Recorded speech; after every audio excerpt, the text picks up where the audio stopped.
آج اہل حدیث نوجوانوں کے عقیدے میں فساد و بگاڑ کی کئی صورتیں آئی ہیں.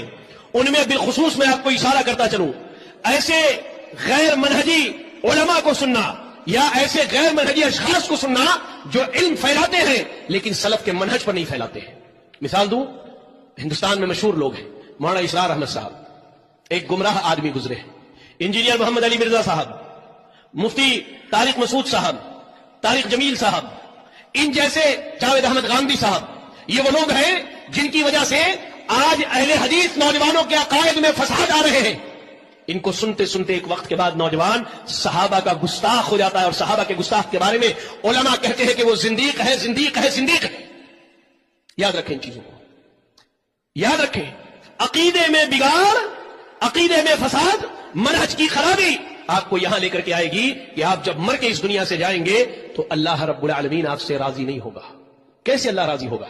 میں ایک مثال دے کے سمجھاتا ہوں کیسے راضی. اللہ صحابہ کے بارے میں کہتا ہے, اللہ نے قرآن مجید میں 2 مقام پر فرمایا کہ ایک مقام پر اللہ نے کہا کہ جو لوگ فتح مکہ سے پہلے ایمان لائے اور اللہ کی راہ میں مال خرچ کیا اور جنگیں لڑی وہ, اور فتح مکہ کے بعد ایمان لانے والے برابر نہیں ہیں. وَكُلًّا وَعَدَ اللَّهُ الْحُسْنَىٰ, لیکن اللہ نے تمام صحابہ سے, چاہے وہ فتح مکہ سے پہلے ایمان لائے ہو یا بعد میں ایمان لائے ہو, اللہ نے حسنہ کا وعدہ کیا ہے. اب یہ حسنہ کیا ہے؟ قرآن کہہ رہا ہے ان الذین سبقت لهم منا الحسنى اولئک عنها مبعدون, کہ جن کے لیے ہم نے حسنہ کا وعدہ کیا ہے وہ جہنم سے دور رکھے جائیں گے. اب اللہ کہہ رہا ہے کہ ہم نے صحابہ سے جنت کا وعدہ کیا ہے, اور ان غیر منہجی لوگوں کو سننے کے بعد ہم کیا کہتے ہیں؟ نہیں, اللہ فلاں سے راضی نہیں تھا, اس کا ایمان ٹھیک نہیں تھا, اس کا ایمان درست نہیں تھا. ایک کی ضمانت اللہ دے رہا ہے اور دوسرے کی ضمانت یہ گمراہ لوگ دے رہے ہیں. اب یہ گمراہی لے کر ہم اللہ کے سامنے جائیں کہ اللہ ہم سے راضی ہوگا؟ عقیدے کا بگاڑ, عقیدے کا فساد, یہ بری موت کی علامت ہے.